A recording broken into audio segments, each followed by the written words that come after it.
Pastinya majlis pada hari ini menandakan kejayaan pelaksanaan program terbitan suku wakalah permodalan Kelantan Berhad bernilai RM300 juta, iaitu suku pertama yang diterbitkan oleh syarikat berkaitan Kerajaan Negeri Kelantan.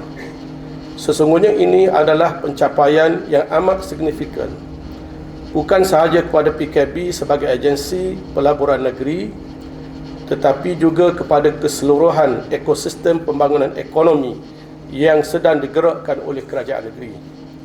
Empat, kepada kejayaan penerbitan suku ini memberi gambaran jelas bahawa pentadbiran negeri berada pada landasan yang tepat dan terus bergerak secara efisien, terus dan profesional selaras dengan prinsip tadbir urus yang baik. Syabas dan tahniah juga saya rakamkan penghargaan kepada pegawai-pegawai yang berjaya membuktikan keupayaan teknikal, kompetensi dan keberanian untuk melaksanakan usaha yang satu ketika dulu dianggap mustahil, kini menjadi kenyataan. Alhamdulillah. Penerbitan suku ini menjadi permulaan kepada potensi yang lebih besar.